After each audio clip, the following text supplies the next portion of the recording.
Skull actually means skill. So anytime you see these secret societies or you see these organizations and they may have a skull somewhere, right? Or a skeleton. All that means is skill. Even your doctor, right? Let's just say you go to your doctor's office and they have a skeleton in there, right? The skeleton, of course, is the makeup of the bones, the different phalanges, the different bones in your body, right? So they are looked at as a skilled physician.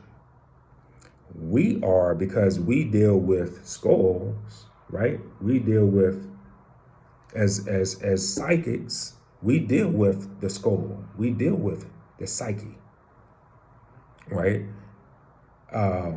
So we have the ability to manipulate energy. We have the ability to manipulate time and space, right? So that makes us, most people say, oh man, that's magical, what you're able to do. So they look at us as magicians. We make things appear from the nothingness or from the darkness, right? We bring things about from darkness to the light to reveal something, right? So that's what the skull is. When you have the skull and bones, or you have the Masonic order, which I am a Mason, right? The Illuminati, anytime you see a skull, they're displaying that they have skills, right? They have mastered a skill. So now to break it down even further, when it comes to what makes them a star, remember I said it's influence, it's money, it's the ability to have no limitations on the things that they want. But that's on a physical realm, right? That's on a third dimension. But imagine being able to have that on all dimensions, right? Imagine being able to go from the third and the fourth dimension, right? So on the third dimension, even though it may not seem like you have influence or you have rites of passages to get away with certain things, or because you have credentials or whatever, that you can bypass a lot of things that people say that, okay, you don't have the ability to do that because you're not qualified, or you don't have this skill set or that skill set. It's all about knowledge and knowing, right? It's all about, what do you know? What do you know and who do you know? If based on your influence, you know people, and based on your knowledge and wisdom, right, you know things, you don't have to be a star. You don't have to be an entertainer. You don't have to be an athlete, right? Because your influence of how you manipulate things, thoughts, energy, people, you can still obtain things on this physical plane without being a star, without signing a contract, you know? It's just knowing how to manipulate energy, making yourself present, right? I work at a jail. It's all about presence at a jail, right? It's all about who show, they can sense if you have fear. They can sense it in your face. They can sense it by the way you walk, right? So because I present myself in a certain way, they know whether okay, this guy is serious, he doesn't play, or whether, oh, we can manipulate him because he's easy, he's soft, he doesn't mean what he say. You know what I mean? So it's all about your confidence in who you are, what you know, and who you know. Once you get that, that's the formula to unlocking the keys of every door that you ever wanted to open. Now, on top of that, right, when you master the self, when you master yourself, knowing who you are, and what you're capable of, right? Being in tune to your spirit guides, your ancestors, your relatives on the spirit side, right? Having them work in your favor and being able to master and manipulate energy and light to have the universe bend to your will, that's the icing on the cake. There's nothing that you can't accomplish once you know all of that. You know what I mean? So that's what, to be honest with you, and I know that was a long thought process or perception of what I think of the leaders and how they're pampered and what you were saying. But let's just say, okay, if I wanted to rent a yacht, right? Instead of me renting a yacht, based on my influence and maybe who I know people who have a yacht. I'm not gonna go rent a yacht, but based on my relationship with that person, I may ask them, hey, can we get someone to, you know, I need a yacht for a couple hours because it's an event that I'm trying to put on, a business event, and I would like the yacht, for this day on a Saturday. How can we make that happen? You know what I mean? So it's based on your influence and your relationship with certain people. There's no need to go out there and rent a yacht or go out there and purchase a yacht when you could just use your influence to get people to do things for you, right? So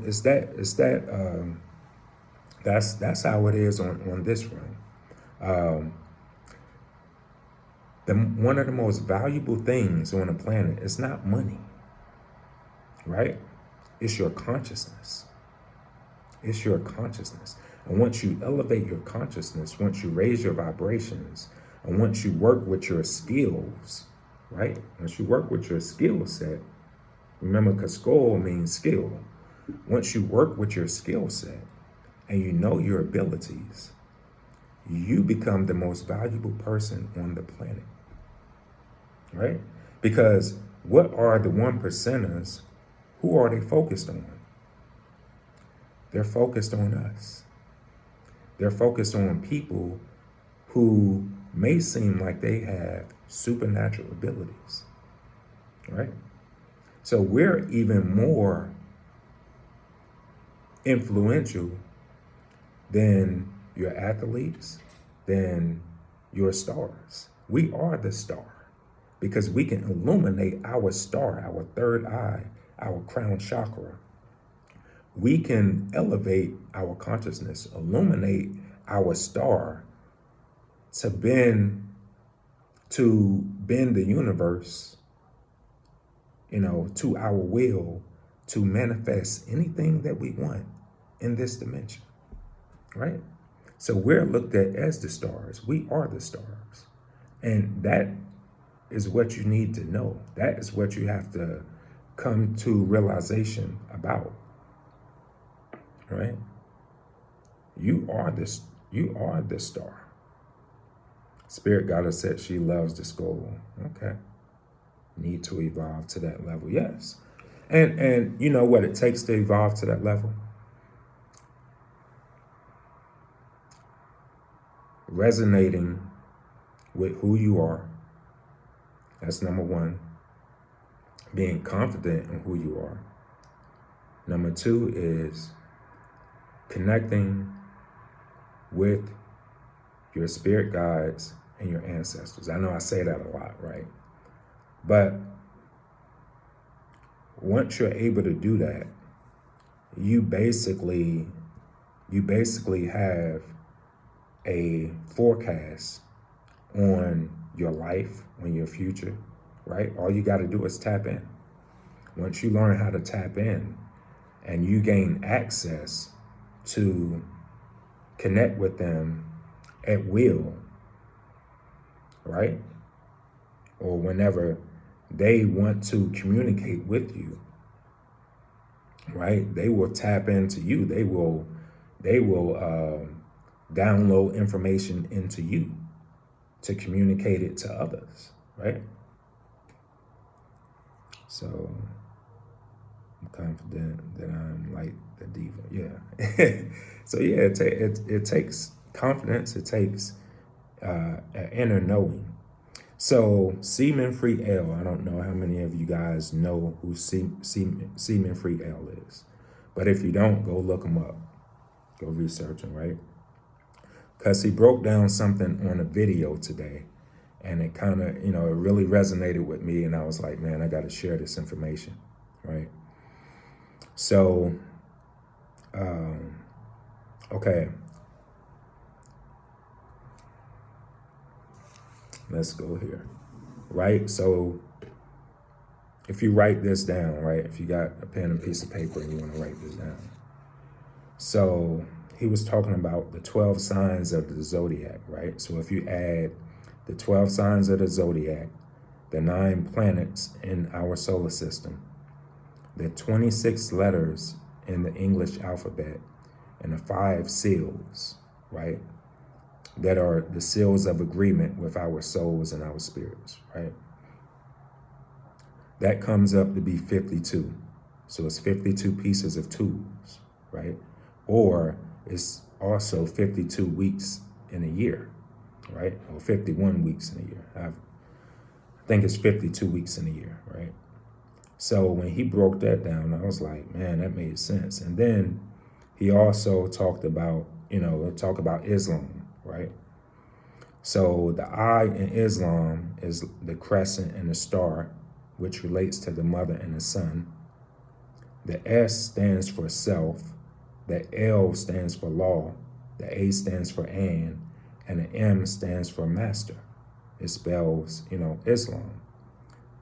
And so he went even further where he said the I, the letter I, or the I, E-Y-E, the third eye, or what I call the first eye, right? So the pineal gland and the pituitary gland. The pituitary gland, it feeds and it stimulates the pineal gland, right? So a lot of us, when we talk about spelling of name, please. C. Freeman L. So that's the letter C dot Freeman, Freeman, and then space EL. So if you look him up, if you Google him, more than likely there are going to be some videos from YouTube that he's done some teaching on.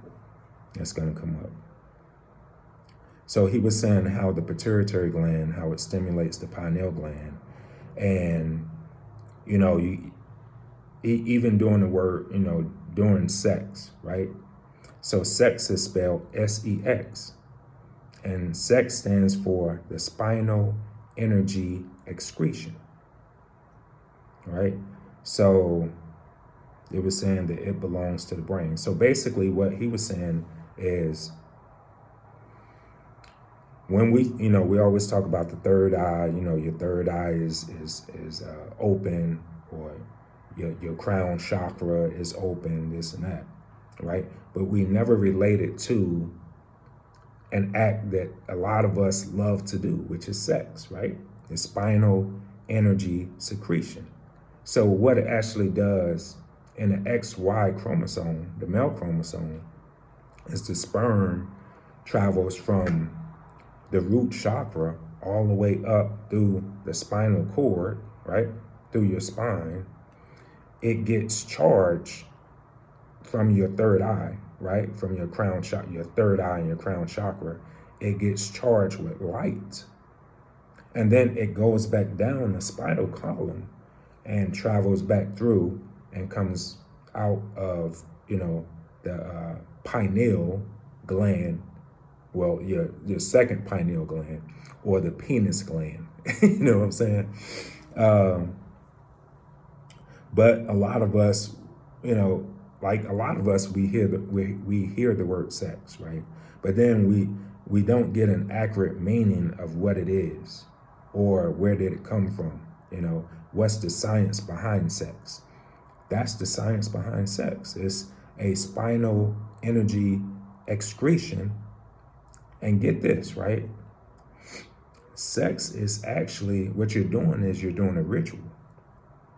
So that's why it's important to kind of like be observant of who is in your bed, who you're sleeping with, right?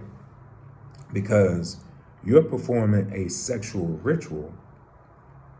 And a lot of times when you give yourself to someone, right, the sexual ritual that you're performing,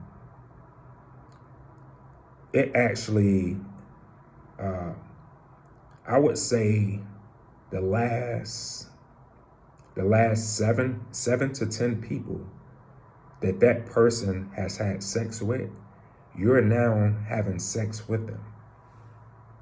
You know what I mean? So, because remember, it's a ritual. It's a spiritual ritual that you're doing when you're having sex. So a lot of times you take on the spirit or the energy of that person that they've had sex with before you. And if those people have not cleansed themselves, or if that person you're currently having sex with has not cleansed themselves spiritually, have not, did the let's just say it's a female, she has not done the yoni steam and cleaned herself out, and the male has not gone through and cleaned himself out, you're continuously having sex with multiple partners just from having sex with that one person, right? Because you are having you're having a sexual pact that is a sexual ritual, right? So all of their negative energies, or let's just say whatever traumas that they have in their life, you're taking that on. You're taking on all of their sexual energy, all of their sexual demons, all of their negativity, or even the traumas that they had in their life. You're now taking that on, right? So it's all about learning, cleansing yourself, and to really, take your consciousness to the next level of learning. Because if we don't, then we're just aimlessly out here doing things, and we don't even understand how it's affecting us, right? Yeah, it's called an energy exchange, a sexual energy exchange, and you don't know how it's affecting you, right? So he also said something about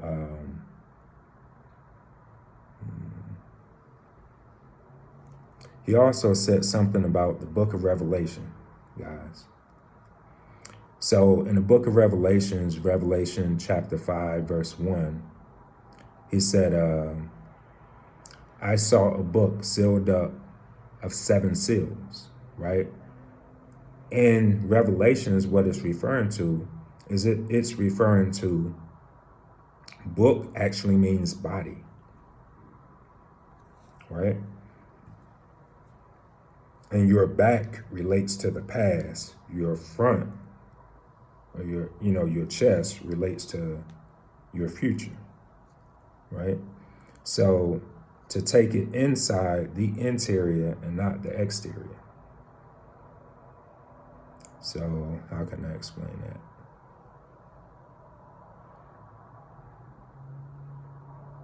He went on to say, heaven for us is our mind, right? Because we're dealing with the consciousness. So heaven is the mind, right? Heaven for us is the mind, our consciousness, and earth is the body, right? Because they say ashes to ashes, dust to dust, right? When they're doing a ritual of someone that transition, ashes to ashes, dust to dust, may this body, go back into, the soil or the ground and fertilized earth, so on and so forth. So when we talk about a new heaven and a new earth, they're referring to the mind and the body. They're not talking about a new heaven and a new earth coming. They're talking about your consciousness, your subconsciousness? Have you, are you going from the third dimension to the fourth dimension, elevating your subconscious to bring about a new heaven, right? Because that's where heaven is. It's your subconscious. It's your mind, right? Because when you transition, that's where you're going to go. You're going to go to how you elevated your subconscious, what you think heaven is, what you think hell is. So let's just say if someone commits suicide, right? Will they enter in the gates of heaven? It's based on their consciousness. What state were they in when they was, killing themselves, right? They were in a low vibrational state. They was either depressed or upset or whatever, So all of these different low vibrational energies and moods is basically where that spirit or that soul is going to go when they transition, if they committed suicide, right? So they'll be on the lower aspects of the third dimension. They won't be in a fourth and fifth dimension. They won't experience what it's like to be in a heaven, because over there, they would still either have to make the decision whether they are going to reincarnate and do it all over again to try to get it right, or to learn on the spiritual side in order to come up out of the ashes of the lower realms of hell, right? Of the underworld, and elevate their consciousness to experience at least the first stage of what would be called heaven, right? But a lot of times they need help doing that, because some of them, these are what you call the angry spirits or the ghosts, right? They're holding on to something. They're holding on to anger, grief, whatever negative, low vibrational emotion that is, they're holding on to it. And so that's what keeps them bound and in prison on the spirit side, right? So the new earth would be your body, right? How are you transitioning your body, right? Are you working with your aura to try to brighten your aura? Are you doing the shadow work that you need to do? Because that's going inner, that's going inside, where the darkness at, where your soul is, and working on your soul. That's the body, right? Are you what else? Are you working on your chakras, right? Are you working on balancing your chakras? Are you working on eating the right foods? Are you drinking enough water, right? Are you taking care of yourself? Are you taking care of your hygiene? That's your body. That's creating a new earth. So when they talk about in Revelations a new earth and a new heaven, they're talking about your body and your mind and your subconscious. Okay, there's one more thing that I wanted to go over, and then if you guys had some questions, you could ask some questions, and then I was going to give you something that you can actually do to sleep better at night. Is anyone out there having issues sleeping at night? I was going to give you something for that towards the end.